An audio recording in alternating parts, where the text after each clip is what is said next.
चलिए सबको नमस्कार। बहुत ही इम्पोर्टेंट क्वेश्चन का आज चर्चा करेंगे चाइल्ड साइकोलॉजी में 30 नंबर में से। आज हम लोग यहाँ से जो क्वेश्चन पूछा जाएगा आपको 2 क्वेश्चन पक्का भिड़ेगा, ठीक है। आज हम लोग चर्चा करेंगे इंटेलिजेंस यानी बुद्धि से, और ये बुद्धि बहुत ही इम्पोर्टेंट टॉपिक होता है। पूरे 30 नंबर में आपको बता रहा हूँ कि आपको 2 क्वेश्चन 3 क्वेश्चन श्योर यहाँ से मिलेगा, ठीक है। इस चैप्टर से हम 100 क्वेश्चन का चर्चा करेंगे। काफ़ी इंपॉर्टेंट प्रश्न है, सभी वस्तुनिष्ठ प्रश्न है। और आज अभी हम लोग इस वीडियो में 50 क्वेश्चन का चर्चा करेंगे, ठीक। चलिए शुरू करते हैं। उससे पहले आप लाइक और सब्सक्राइब कर लीजिए। चलिए स्टार्ट करते हैं। आज का पहला प्रश्न कहता है क्या कि बुद्धि से क्या तात्पर्य है। ध्यान दीजिएगा, बहुत ही इंपॉर्टेंट प्रश्न का चर्चा भी करेंगे। बुद्धि से क्या तात्पर्य है। पहले देखिए, अमूर्त विचारों की योग्यता, ज्ञानार्जन की योग्यता, कार्य करने की योग्यता। देखिए बुद्धि इसमें से सभी होगा, यानी अमूर्त विचारों की भी योग्यता है, ज्ञानार्जन की योग्यता है और कार्य करने की योग्यता। ये चौथा ऑप्शन होगा। इसी तरह से प्रश्न सीटेट में पूछे जाते हैं, ऐसा नहीं, टेट का परीक्षा में इसी तरह का प्रश्न पूछा जाएगा। आगे चलिए देखिए, बुद्धि से ही प्रश्न है, उसकी विशेषता पूछा गया है दूसरा प्रश्न में कि बुद्धि की प्रमुख विशेषता है क्या है। जन्मजात होती है, अर्जित होती है, सामाजिक होती है और व्यक्तिगत होती है। कंफ्यूज नहीं करेंगे, इसमें से बहुत कोई है ना, इसमें से क्या करते हैं, अर्जित मार देते हैं, लेकिन बुद्धि को क्या है, जन्मजात होता है। विद्वानों ने इसको क्या कहा है, बुद्धि जन्मजात भी होती है, जो किसी में कम और किसी में अधिक होती है, ठीक है। कुछ बच्चों में जन्मजात ही बुद्धि होती है जो प्रखर दिमाग वाले होते हैं, इसलिए बुद्धि मेरा जन्मजात होगा। चलिए तीसरा प्रश्न में है, बुद्धि का अधिकतम विकास होता है किस अवस्था में। बहुत इंपॉर्टेंट प्रश्न है ये। शैशवावस्था में, बाल्यावस्था में, किशोरावस्था में, प्रौढ़ावस्था में। देखिए किशोरावस्था में बुद्धि का अधिकतम विकास होता है। नेक्स्ट देखिए, फ्रीमेन ने बुद्धि को कितने भाग में बांटा है ना, यानी फ्रीमेन ने बुद्धि का कितना प्रकार बताया है, 1 2 3 या 4। देखिए फ्रीमेन ने बुद्धि को 4 भाग में बांटा था। चौथा आंसर सही होगा। चलिए, बुद्धि अमूर्त वस्तुओं के विषय में सोचने की योग्यता है। बुद्धि क्या है, अमूर्त विषय में सोचने की योग्यता है। चलिए इस प्रश्न का आंसर क्या होगा। थॉर्नडाइक ने इसको कहा है, मैकडूगल ने कहा है, ठीक है, या वर्मिंघम ने कहा है, या फिर टर्मन ने कहा है।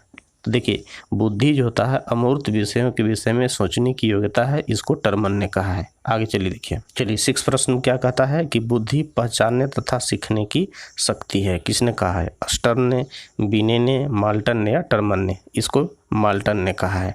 नेक्स्ट 7 प्रश्न में, 7 में कहता है क्या, बुद्धि ज्ञान अर्जन करने की क्षमता है, यह कथन कहा गया है, ठीक है।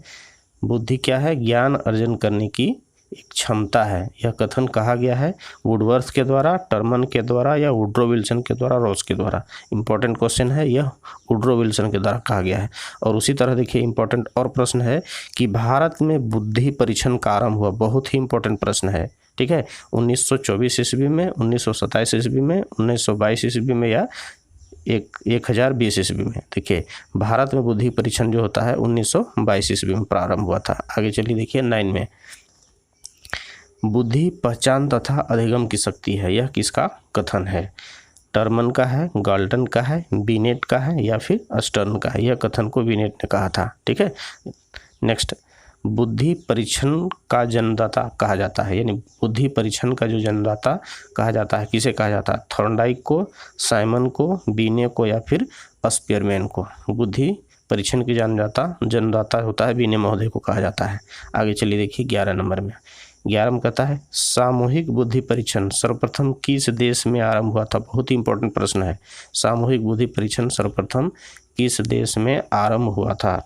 ब्रिटेन में, अमेरिका में, जर्मनी में या भारत में। देखिए जर्मनी में स्टार्ट हुआ था। बुद्धि के एक तत्व सिद्धांत का प्रतिपादक, यानी इंटेलिजेंस में हम लोग देखते हैं यूनिफैक्टर थ्योरी जो होता है, एक तत्व सिद्धांत का प्रतिपादन किसने किया था। बहुत ही इंपॉर्टेंट प्रश्न है। विलियम कॉल्स ने, विलियम स्टर्न ने या बीने साइमन ने या स्पीयरमैन ने। देखिए बुद्धि का यूनिफैक्टर थ्योरी जो है, एक तत्व सिद्धांत का प्रतिपादन बीने महोदय ने किया था। आगे चलिए देखिए 13 में है द्वितत्व सिद्धांत का प्रतिपादन क्या किसने कहा था। थॉर्नडाइक ने, स्पीयरमैन ने, थर्स्टन या कैली ने। द्वितत्व सिद्धांत का 2 फैक्टर थ्योरी का प्रतिपादन स्पीयरमैन ने कहा था। उन्होंने कहा कि एक तत्व के अलावा बुद्धि जो होता है 2 तत्व से निर्मित है, जो सामान्य तत्व और विशिष्ट तत्व कहा था। स्पीयरमैन होगा इसका आंसर। चलिए देखिए 14 में, बहुतत्व सिद्धांत का प्रतिपादन किसने किया था? बुद्धि के बहुतत्व सिद्धांत का प्रतिपादन किसने किया था? बीने ने, टर्मन ने, अस्टर्न या थ्रस्टन ने? देखिए मल्टी फैक्टर थ्योरी का प्रतिपादन थ्रस्टन ने किया था। ठीक है, ऑप्शन 4 सही होगा। चलिए 15 प्रश्न में है, बुद्धि परीक्षण में कौन सा नाम संबंधित है? देखिए बुद्धि परीक्षण में कौन सा नाम संबंधित है, यानी कौन किस विद्वान उससे जुड़ा हुआ है? ठीक है, Crow and Crow, Jones, Alfred Binet या फिर रॉस? तो बुद्धि परीक्षण सिद्धांत से हमारा कौन सा परीक्षण से भी अल्फ्रेड बीने इस नाम से संबंधित है। ठीक है, चलिए 15 का 3 पर आंसर होगा। 16 नंबर में 16 में कहता है, किस मनोवैज्ञानिक ने, है ना, सृजनात्मकता यानी क्रिएटिविटी को सामान्य बुद्धि कहा है? कौन सा विद्वान था जो सृजनशीलता को यानी क्रिएटिविटी को सामान्य बुद्धि कहा है?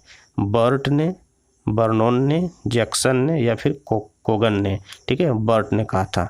चलिए 17 प्रश्न में कहता है क्या,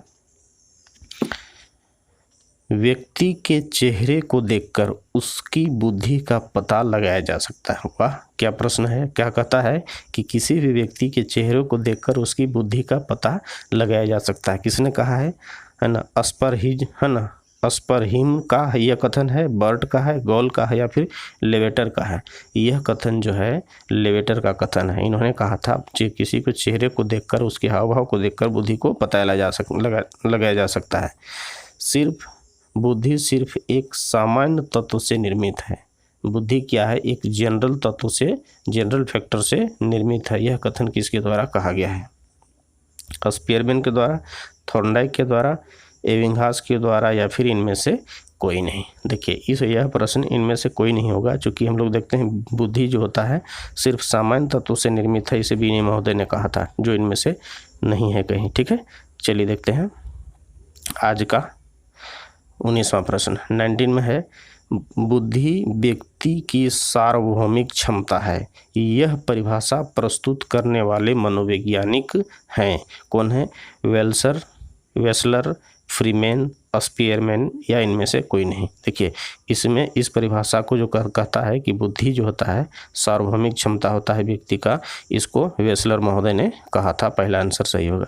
20 में है, बुद्धि वह है जिसका मापन बुद्धि परीक्षणों द्वारा किया जा सकता है। ठीक है, यह परिभाषा प्रस्तुत किया गया था टर्नल के द्वारा या फ्रीमैन के द्वारा या फिर वर्नोन के द्वारा या इनमें से कोई नहीं। तो यह परिभाषा फ्रीमैन महोदय के द्वारा दिया गया था। ऑप्शन 2 सही है। चलिए देखिए 21 में है, बीने के अनुसार बुद्धि में निहित है ज्ञान, आविष्कार, निर्देश या आलोचना? इनमें से सभी इसका आंसर होगा। ठीक है, बीने महोदय के अनुसार बुद्धि में ज्ञान भी, आविष्कार भी, निर्देश और आलोचना सब निहित है। आगे चलते हैं 22 में कहता है क्या, निम्न में से कौन मूर्त बुद्धि का अच्छा उदाहरण नहीं है? याद रखिएगा। ठीक है, इस तरह के प्रश्न में कन्फ्यूजन होता है, तो कौन सा सिद्धांत इसमें, कौन सा उदाहरण जो है इनमें से नहीं है?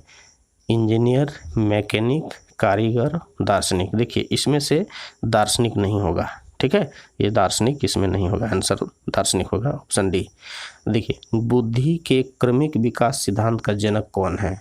बुद्धि के क्रमिक विकास सिद्धांत के जनक जो हैं कौन है? थॉमसन हैं, थॉर्नडाइक हैं, बर्ट एवं वर्नोन, फिर या स्पीयरमैन? तो बुद्धि के क्रमिक विकास का सिद्धांत का जनक बर्ट महोदय हैं और उनके सहयोगी हैं वर्नोन ने। ठीक है, चलिए नेक्स्ट क्वेश्चन में हम लोग देखते हैं 24। निम्न में से कौन अमूर्त बुद्धि का अच्छा उदाहरण नहीं है? ठीक है, इसमें से कौन अमूर्त बुद्धि का अच्छा उदाहरण नहीं है? चित्रकार, साहित्यकार, कवि या व्यवसायी? देखिए इसमें जो होता है ना अमूर्त बुद्धि का उदाहरण, इसमें से मेरा चित्रकार है, अमूर्त बुद्धि का उदाहरण कवि भी है, साहित्यकार है, व्यवसाय इसमें नहीं होगा और यही मेरा आंसर होगा। चलिए देखिए नेक्स्ट, मानसिक आयु का प्रत्यय किसने दिया था? जो हम लोग फॉर्मूला निकालते हैं मानसिक आयु, तो मानसिक आयु का जो प्रत्यय था इसने दिया था, टर्मन ने दिया था, बीने ने दिया था, स्पीयरमैन ने दिया था, थॉर्नडाइक ने। देखिए इसको हम लोग पीछे भी चर्चा कर चुके हैं। यह जो होता है मानसिक आयु का प्रत्यय जो होता है बीने महोदय ने दिया था। ठीक है, बीने महोदय ने दिया था। आगे चलिए देखिए 26 में है, सृजनात्मकता का बुद्धि से निम्न में से क्या संबंध है? क्रिएटिविटी का इंटेलिजेंस से क्या संबंध है? भेद का है, पूरकता का, है ना, तादात्म्य का है या फिर उपरोक्त में से सभी। देखिए इस क्वेश्चन का आंसर जो होगा सृजनात्मकता का बुद्धि से भेद है, ये भेद होगा इसमें, याद रखिएगा इसमें, है ना, कंफ्यूज नहीं करना है। इसमें क्या होता है, भेद होता है। कैली ने बुद्धि को कितने खंडों में विभाजित किया है, बहुत ही इंपॉर्टेंट प्रश्न है। हम लोग चर्चा किए थे थ्योरी ऑफ इंटेलिजेंस, जब हम लोग पढ़े थे प्रिंसिपल ऑफ इंटेलिजेंस में उसमें बताया गया था कैली ने बुद्धि को कितने खंडों में बांटा था। ठीक है, 5 खंड में, 9 खंड में, 4 खंड में या फिर 10 खंड में। तो कैली महोदय ने बुद्धि को जो है 9 खंड में विभाजित किया था। कितने खंडों में विभाजित किया है, 9 खंडों में विभाजित किया है। ठीक है, चलिए देखिए 28 में, बुद्धि के मात्रा सिद्धांत का प्रतिपादन किसने किया था, याद रखेंगे, है ना। बुद्धि के मात्रा सिद्धांत का प्रतिपादन किसने किया था, थॉर्नडाइक ने या थ्रस्टन ने, कैली ने या स्पीयरमैन ने। तो बुद्धि के मात्रा सिद्धांत का प्रतिपादन जो होता है थॉर्नडाइक महोदय ने किया था। नेक्स्ट देखिए, बुद्धि के कल्चर फेयर टेस्ट के प्रदाता कौन है। बुद्धि के कल्चर फेयर टेस्ट के प्रदाता कौन है, रेवन, हेलम्स, है ना, जेनसन या फिर सभी। देखिए बुद्धि के कल्चर फेयर टेस्ट का प्रदाता जो होते हैं वो क्या है, रेवन है। ठीक है, चलिए देखिए रेवन ने। 30 प्रश्न में है, बुद्धि में सामान्य के साथ विशिष्ट तत्व भी होता है। अब चलिए देखिए, है ना, बुद्धि का कहने का मतलब है कि 2 तत्व होता है, एक सामान्य तत्व होता है और एक विशिष्ट तत्व होता है। यह किस विद्वान ने दिया था, अल्फ्रेड बिने ने, स्टर्न ने, टर्मन या फिर स्पीयरमैन ने। बड़ा इंपॉर्टेंट प्रश्न है। स्पीयरमैन ने बताया था कि बुद्धि जो होता है, जिसको जी फैक्टर और एस फैक्टर बोला था, जी मतलब जनरल फैक्टर और एस फॉर स्पेशल फैक्टर, है ना, यानी सामान्य और विशिष्ट तत्वों में बांटा था, जो स्पीयरमैन ने दिया था। अगला 31 में कहता है क्या, नया आविष्कार, नया चिंतन, बहुत इंपॉर्टेंट क्वेश्चन, नया आविष्कार, नया चिंतन, नई योजना इसी बुद्धि के सहारे होता है। ठीक है, यह किस प्रकार का बुद्धि है, देखिए अमूर्त बुद्धि, मूर्त बुद्धि, गामक बुद्धि या उपरोक्त में से सभी। तो यह आंसर होगा मेरा अमूर्त बुद्धि में होता है। इस तरह का नया आविष्कार, नया चिंतन, नई योजना जो तैयार करते हैं, यह अमूर्त बुद्धि का में होता है। इससे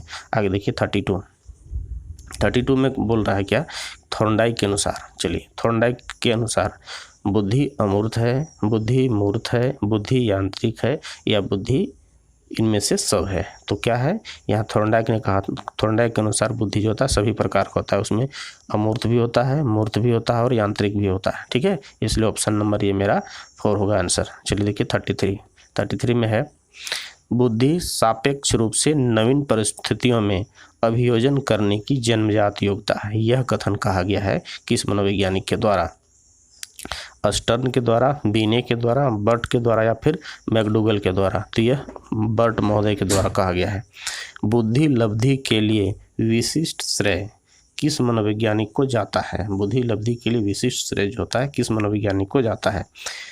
ठीक है, सिगमैड्री को, मैकडूगल को, कोहलर को या फिर स्टर्न को। तो यह जो श्रेय जाता है स्टर्न महोदय को जाता है। आगे चलिए 30 में कहता है, IQ जो है बुद्धि लब्धि, IQ का प्रत्यय किसने दिया था। बड़ा इंपॉर्टेंट प्रश्न है, किसने दिया था, IQ का जो प्रत्यय है किसने दिया था, टर्मन ने दिया था, जड़ ने दिया था, कैटिल ने दिया था या फिर थॉर्नडाइक ने दिया था। तो इस प्रश्न को जो होता है टर्मन महोदय ने इसको दिया था। आगे हावर्ड गार्डनर का बुद्धि का सिद्धांत, हावर्ड गार्डनर का बुद्धि का सिद्धांत किस पर बल देता है।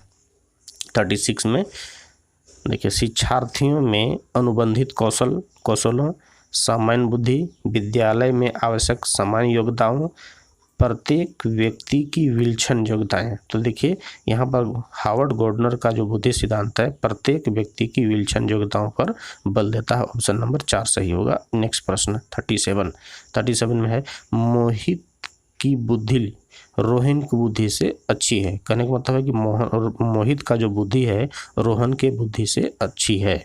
ठीक है, जिसका मुख्य कारण है, क्या कारण हो सकता है, वातावरण, आनुवंशिकता या शारीरिक गतिलुब्धि। तो यहाँ पर देखिए मोहित जो होता है रोहन से अच्छा बुद्धि में है, इसका मतलब है कि उसको आनुवंशिकता और वातावरण दोनों उसका अच्छा है, यानी इसका आंसर जो होगा डी होगा, चौथा इसका आंसर होगा। आगे देखते हैं 38 में कहता है कि एक नर्तक में कौन सी बुद्धि की प्रधानता होती है। बड़ा इंपॉर्टेंट प्रश्न है ये।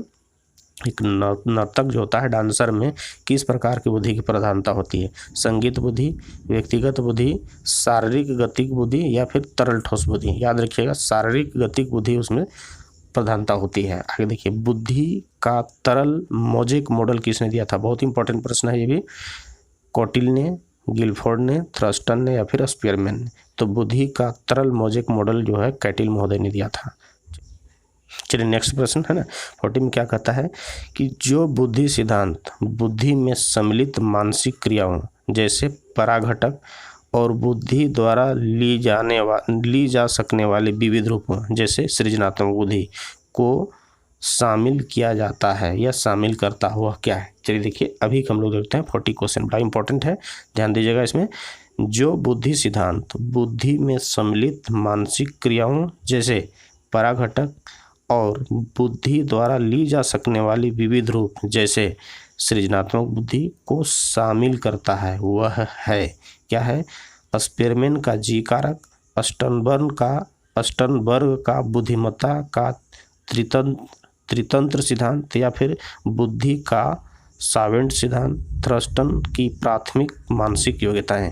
तो यह मेरा आंसर इसका 2 सही होगा कि स्टर्नबर्ग का बुद्धिमत्ता का त्रितंत्र सिद्धांत है ना, त्रितंत्र सिद्धांत, ये ऑप्शन मेरा होगा। चलिए नेक्स्ट देखते हैं 41 में देखिए खाली जगह दिया हुआ है और कहता है क्या के अतिरिक्त बुद्धि के निम्नलिखित पक्षों को स्टर्नबर्ग के त्रितंत्र सिद्धांत, याद रखिएगा स्टर्नबर्ग ने त्रितंत्र सिद्धांत दिया था, में संबोधित किया गया है।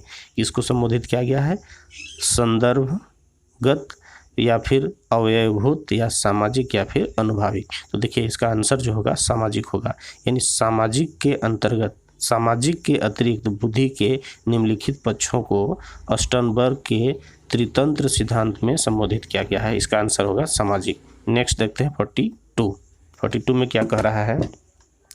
रेवन का प्रोग्रेसिव मैट्रिसेस परीक्षण है ना, रेवन का प्रोग्रेसिव मैट्रिसेस परीक्षण उदाहरण है। किसका उदाहरण है? किस परीक्षण का उदाहरण है? मौखिक बुद्धि लब्धांक, संस्कृति मुक्त बुद्धि लब्धांक या फिर समूह बुद्धि लब्धांक या व्यक्तित्व। ठीक है, तो इसमें से याद रखिएगा सांस्कृतिक बुद्धि लब्धांक आंसर होगा, यानी रेवन का प्रोग्रेसिव मैट्रिसेस परीक्षण संस्कृति मुक्त बुद्धि लब्धांक का परीक्षण का उदाहरण है। नेक्स्ट देखते हैं 43। यदि व्यक्ति ने अपने वातावरण से सामंजस्य करना सीख लिया, यानी एडजस्ट करना सीख लिया या सीख सकता है, तो उसमें बुद्धि है। यह परिभाषा दिया गया था थॉर्नडाइक के द्वारा, रायबर्न के द्वारा या कॉल्विन के द्वारा या फिर थॉमसन के द्वारा। तो यह परिभाषा कॉल्विन ने कहा था कि यदि बच्चा जो होता है या व्यक्ति वातावरण के साथ एडजस्ट कर लिया तो उसमें बुद्धि है। ठीक है हमको, चलिए बड़ा ही इंपॉर्टेंट प्रश्न है 16 में, कहता है कि 16 वर्षीय बच्चा की बुद्धि लब्धि जो होता है 75 अंक पाता है, यानी टेस्ट के द्वारा 75 अंक पाया गया। ठीक है, तो उसकी मानसिक आयु क्या है? तो हम लोग को पता है कि IQ इक्वल टू क्या होता है?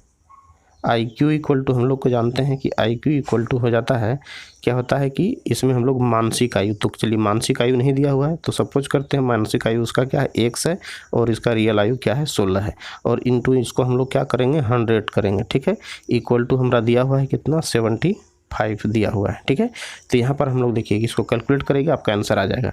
देखिए इसको हम लोग कटेंगे तो 25 से कटता है तो कितना हो जाता है 4, और यहाँ से काटता है तो कितना हो जाता है 3 हो जाता है। अब देखिए 4 चौका कितना होता है 16। अब देखिए क्रॉस मल्टीप्लाई करेंगे तो x इक्वल टू क्या हो जाएगा, ये 4 तिया 12, यानी यह जो होगा इसका आंसर बी आंसर होगा। ठीक है, याद रखिएगा IQ इक्वल टू क्या होता है मानसिक आयु बटा रियल एज, है ना, मेंटल एज बटा रियल एज इंटू 100। अब उतना इक्वल टू हमको दिया हुआ है वो 75 होता है, कैलकुलेट करेंगे 12 आएगा। ठीक है, चलिए देखिए अगला प्रश्न 45। बुद्धि लब्धांक के आधार पर विभिन्न समूहों में विद्यार्थियों का वर्गीकरण उनकी स्वगरिमा को, खाली जगह दिया हुआ है इसमें से, ठीक है, स्वगरिमा को है और उनकी शैक्षणिक निष्पादन को, यहाँ पर भी खाली जगह दिया हुआ है। तो इसमें हम लोग ध्यान रखेंगे क्या होता है कि देख लेना है कि बढ़ाता है फिर घटाता है, बढ़ाता है या घटाता है या घटाता है, फिर घटाता है या प्रभावित नहीं करता है। तो 45 में देखिए एक एक करके सेट करके देखेंगे। ठीक है, तो यहाँ कहता है कि बुद्धि लब्धांक के आधार पर विभिन्न समूहों में विद्यार्थियों के वर्गीकरण की गरिमा को पहले बढ़ाता है, नहीं, ये बढ़ाता नहीं है, यहाँ घटाता है। तो यहाँ फर्स्ट में होगा घटाता है। अब देखिए ऑप्शन जहाँ जहाँ घटाता है वही इसका आंसर हो सकता है, यानी पहला और दूसरा आंसर नहीं होगा, जब भी होगा 3 और 4 होगा। लेकिन फिर आगे कहता है कि और उनके शैक्षणिक निष्पादन को घटाता है, नहीं ये नहीं होगा, यानी क्या करता है, उसको प्रभावित नहीं करता है। तो ऑप्शन होगा यहाँ, ऑप्शन नंबर मेरा क्या होगा, डी होगा। ठीक है, चलिए अगला प्रश्न 46 में कह रहा है क्या, तार्किक गणितीय बुद्धि, खाली जगह दिया है, से संबंधित है द्विकारक सिद्धांत से, समूहकारक सिद्धांत से, पदानुक्रम सिद्धांत से या बहुबुद्धि सिद्धांत। ठीक है, तो मल्टी इंटेलिजेंस जो प्रिंसिपल ऑफ मल्टी इंटेलिजेंस है, इससे ये क्या होता है, तार्किक गणितीय बुद्धि संबंधित होती है। ऑप्शन 4 सही होगा। 47 इंपॉर्टेंट प्रश्न, फिर देखिए 47 प्रश्न कहता है कि एक शिक्षिका अपने शिक्षार्थियों की विभिन्न अधिगम शैलियों को संतुष्ट करने के लिए विविध पूर्ण कार्यों को यह क्या करती है, कार्यों का उपयोग करती है। वह किससे प्रभावित है, पियाजे के संज्ञानात्मक विकास के सिद्धांत से, कोहलबर के नैतिक विकास के सिद्धांत से या गार्डनर के बहुबुद्धि सिद्धांत से। फिर कहता है कि वयोंगटस्की के सामाजिक सांस्कृतिक सिद्धांत से। बहुत ही इंपॉर्टेंट प्रश्न है। देखिए एक शिक्षिका जब होता है, शिक्षार्थियों के विभिन्न अधिगम शैलियों को संतुष्ट करने के लिए जो विधि का उपयोग करती है, वह सिद्धांत जो होता है गार्डनर का मल्टी फैक्टर थ्योरी से यह प्रभावित होता है, यानी ठीक है। आगे चलिए इसका नेक्स्ट प्रश्न 48 में कहता है क्या, बहुविध बुद्धि सिद्धांत के अनुसार सभी प्रकार के पशुओं, खनिजों और पेड़ पौधों को पहचानने और वर्गीकृत करने की योग्यता क्या है। ठीक है, तार्किक गणितीय योग्यता, प्राकृतिक बुद्धि या फिर भाषिक बुद्धि या फिर स्थानिक बुद्धि। देखिए यहाँ पर हम लोग क्या कहते हैं कि जो भी बहुविध बुद्धि सिद्धांत में जो विभिन्न प्रकार के पशु, पक्षी, खनिज, पेड़ पौधे को पहचानते हैं, यह होता है प्राकृतिक बुद्धि से संबंधित होता है। ठीक है, 49 प्रश्न देखिए इंपॉर्टेंट प्रश्न है। 49 में अधिकांश व्यक्तियों की बुद्धि औसत होती है। ठीक है, कुछ कम लोग प्रतिभा संपन्न होते हैं। ठीक है, यानी कहने का मतलब है कि अधिकांश व्यक्ति की बुद्धि एवरेज होता है और बहुत ही प्रतिभाशाली होते हैं या फिर बहुत ही बुड़बक होते हैं। जैसे हम लोग क्लासरूम में भी देखते हैं ना कि एवरेज में होता है ना कि एवरेज वाला स्टूडेंट की संख्या ज़्यादा होता है, यानी बहुत ज़्यादा नंबर लाने वाले विद्यार्थी की संख्या भी कम होती है और बहुत कमज़ोर विद्यार्थी की संख्या होती है, लेकिन एवरेज की संख्या जो होता है बहुत ज़्यादा होता है। वही यहाँ कहता है कि अधिकांश व्यक्तियों की बुद्धि औसत होती है। अधिकांश, बहुत कम लोग प्रतिभा संपन्न होते हैं और बहुत कम व्यक्ति मंद बुद्धि के होते हैं। यह कथन जो है एकदम सही कहा है इसने, और यह कथन किसका है। ठीक है, बुद्धि के जातीय विभिन्नता का या बुद्धि के वितरण का या बुद्धि की वृद्धि का या बुद्धि के लैंगिक विभिन्नताओं का। एकदम स्पष्ट है क्वेश्चन आंसर देखिए, है ना। क्या कहता है कि बुद्धि के वितरण से, यानी बुद्धि को हम लोग अलग अलग भाग में उसको हम लोग डिस्ट्रीब्यूट करते हैं, तो उसमें हमको पता चलता है कि औसत बुद्धि वाले ज़्यादा होते हैं और ज़्यादा प्रतिभाशाली, और न ज़्यादा प्रतिभाशाली होते हैं और न ज़्यादा मंदबुद्धि वाले होते हैं। एकदम क्लियर है ये। चलिए 49 हो गया। चलिए 50 में कहता है क्या कि मनोवैज्ञानिक अल्फ्रेड वीने एवं उनके साथी साइमन ने बुद्धि के मापन के आधार के लिए किसे सर्वाधिक उपयुक्त पाया। बड़ा इंपॉर्टेंट प्रश्न है। बच्चों की रुचि को, बच्चों के निर्णय, स्मृति, तर्क एवं आंकीय जैसे मानसिक कार्यों को। बच्चों के शारीरिक क्षमता को उपरोक्त में से कोई नहीं। एकदम क्लियर है ये कि इसका आंसर 2 होगा। ठीक है, इसमें क्या किया गया है, बच्चों का निर्णय, स्मृति, तर्क और आंकीय जितना मानसिक कार्य है, इसके आधार पर बुद्धि का मापन किया जाता है। ठीक है, चलिए देखते हैं। आज खत्म हो गया ये। अगला वीडियो फिर होगा 50 क्वेश्चन लेके। काफ़ी इंपॉर्टेंट प्रश्न है और उम्मीद आप एकदम पक्का रखिए श्योर कि 2 क्वेश्चन यहाँ से भिड़ेगा आपको। ठीक है, चलिए क्वेश्चन को अच्छा लगा ये तो वीडियो को लाइक करिए, ज़रूर शेयर करिए दूसरे दोस्तों के साथ, अपने कर्मियों के साथ, ताकि वो अधिक से अधिक फ़ायदा उठा सकें। ओके बाय, धन्यवाद।